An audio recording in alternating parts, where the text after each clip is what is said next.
Hey YouTubers, Cyberdyne24. Just wanted to welcome you back to another video, and we got ourselves a little project here. Let me give you a little glimpse of it.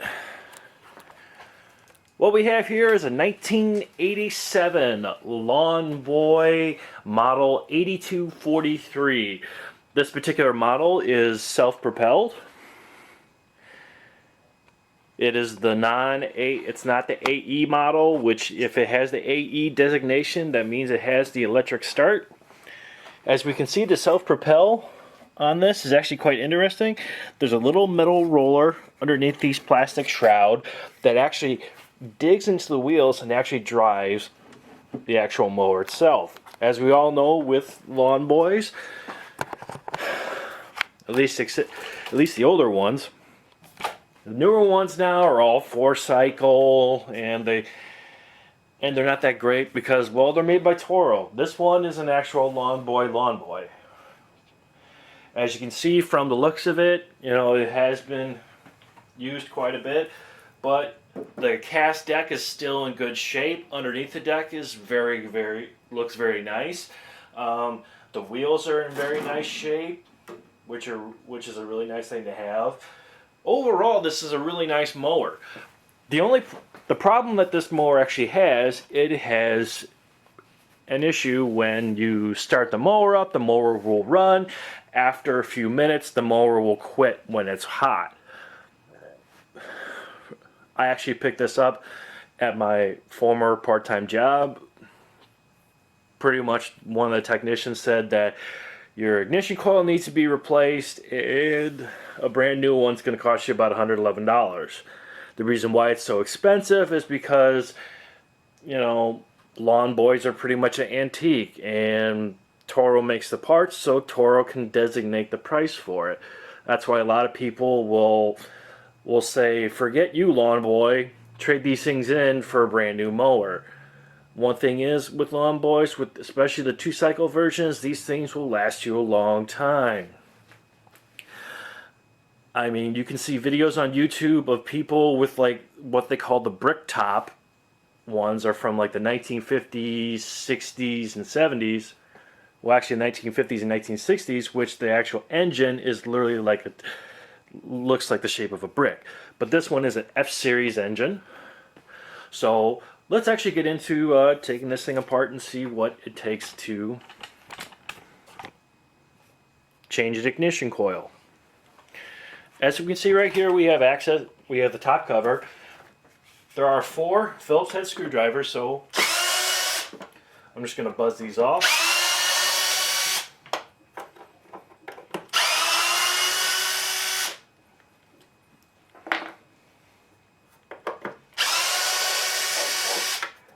See, the one thing I like about this lawn boy, the whole recoil assembly is not on the top, so you don't have to fart around with it. All I really have to mess with is the gas tank. So we take this top cover off. As we can see, we're exposed to the actual gas tank. Now, I'll take this and set this off to the side. One thing you always want to make sure with these lawn boys is there's a little plastic nipple that the fuel line attaches to. You don't want to jar this thing around too much, because you could actually snap it. And trust me, trying to find replacements for these are brand new are going to be very rare and very expensive. So if you do mess something up, best chance for you is to hit the hit eBay, Craigslist, or anywhere else. Now, let's see if we can get a better shot of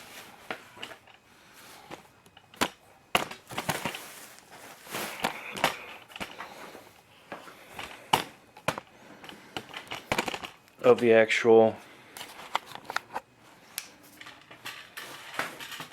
coil itself. As we can see right here, this is the old ignition coil. All we see is 2 fasteners here.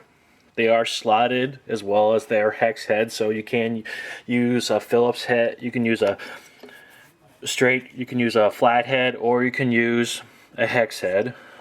We'll have to take a look and see what size they are. What we see right here is the brand new one. I picked this off of eBay for about 20 bucks. In cases like this, you are going to hit and miss when it comes to getting a nice aftermarket ignition coil, because they can be pretty expensive, but aftermarket's definitely better than the alternative, which is spending the $100+ to get the actual coil itself. This looks like to be an 8mm, so I got an 8mm socket and extension.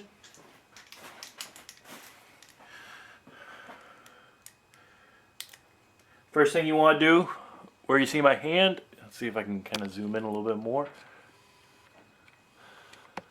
There is a little tab. There are 2 wire points. Both of this connects to the actual wiring and also kill switch of the actual mower itself. So we'll take that apart. Then we'll get these things off.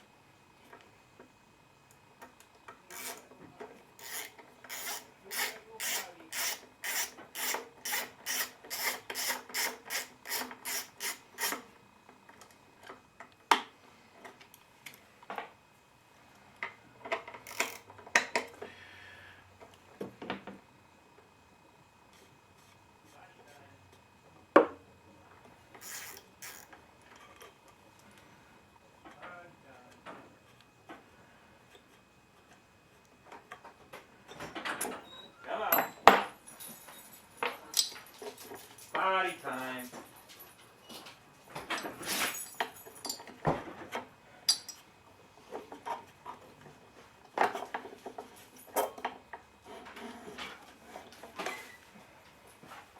Alright, so here, I'll let them in so we can. They're fit. Okay. You playing with your bell? Hmm? Yeah.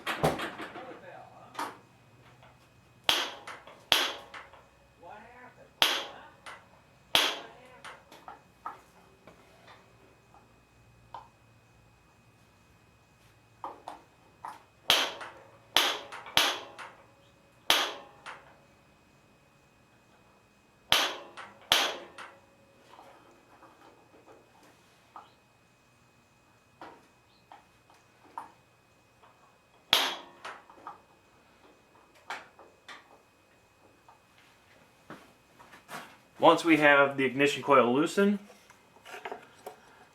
we can take the old one out.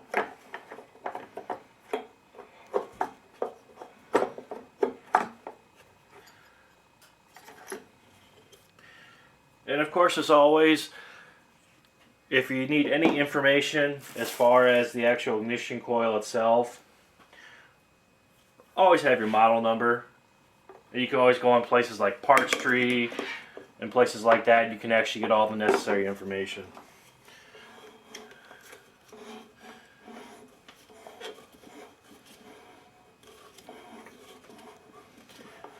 Just kind of moving the magnets out of the way so I can get this in position.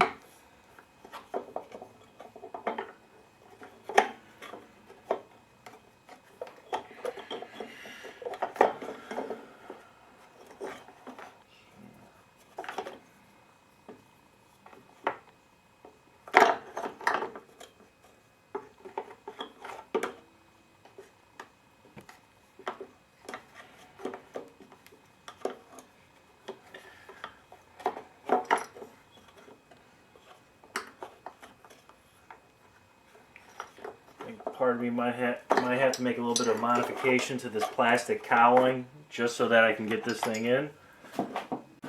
All I really did was kind of saw away a little bit of the plastic, because for some particular reason the wire of the coil was going to was not going to work with this cowling, so I made a little bit of extra breathing room in. So hopefully this coil will work. Now, one thing you definitely want to do is you definitely want to get this moved away from the magnets. It just makes things a little bit easier.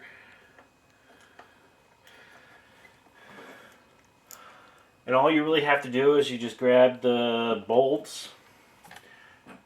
You don't really need to, you're not going to torque them down or anything like that. You're just really just going to put them in there loosely, because you actually have to adjust the actual gap of the coil itself.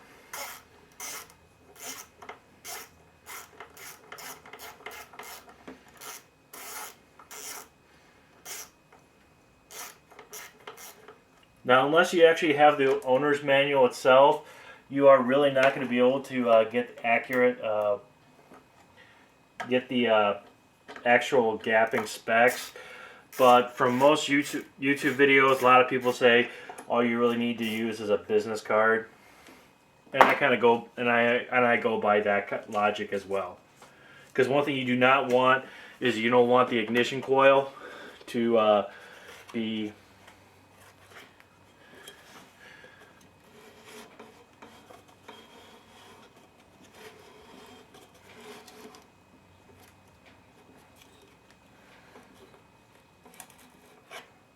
you don't want the ignition coil to be knocking on the flywheel. So as you can see, once the business card's in place, I then start tightening down all the tightening the bolts down for good. Like I said, if you are a real stickler for actual gap spacing and things like that, just make sure you can get the owner's manual. Lots of times, if you go to small engine shops, you can actually get the information. You can get the information from them. Because at least the place I know, I used to work for, they were able to actually get access to all the literature and instruction manual for this particular unit, which is actually kind of nice. And if you really got a nice enough group of people, will print it out for you, and you actually will have a manual. If not, you could probably find spare manuals on the internet. As we can see, it's all tightened down. I can take the business card out.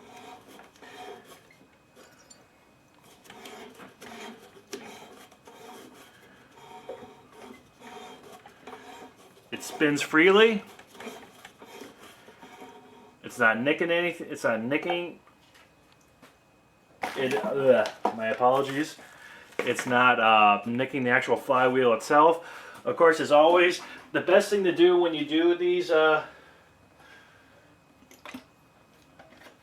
when you like to test to see if the actual coil itself is going to be hitting the flywheel, best thing to do is to take the spark plug out. That I did not do. When you do that, it helps turning this mower around so much easier, because then there's not a whole lot of compression to worry about. Now, as we see, we got the coil installed. Now let's put the thing back together. Let's just zoom out. Now all we really got to do is we put our top cover back on. I mean the actual gas tank assembly, and also the little dress cover. We put that back on. Make sure all the holes are aligned correctly. And we grab our 4 Phillips head fasteners. Match them into the holes. Make sure you put your screwdriver bit on. And this actual screw gun is a snap-on screw gun. If any of you are inquiring about, I will eventually be doing a review on it. It's just I haven't had the time because I'm doing a lot of extra training at work and stuff. Plus, also I've had to move my tools, so everything's kind of in a mess in my garage.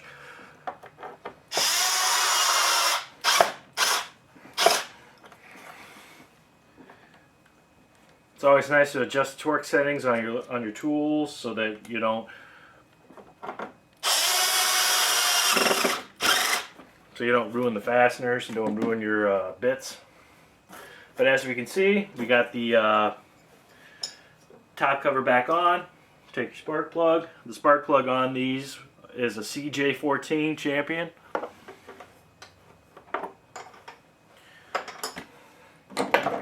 Lots of times it's actually easy to start these things with the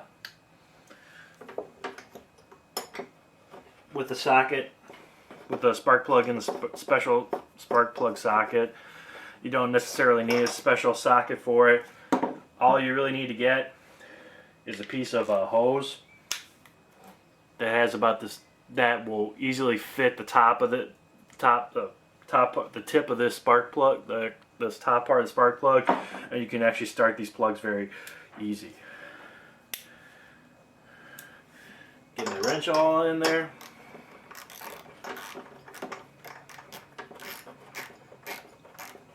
Just want to make sure it's nice and snug.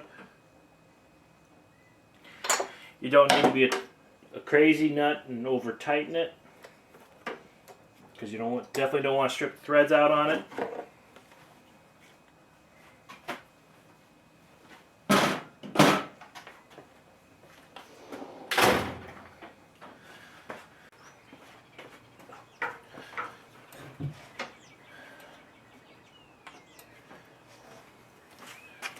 As we can see right here, I got the fuel open. I got a pair of vice grips clamping down the safety bail. Just going to give this a couple primes, put it on choke, and we'll see if this thing actually runs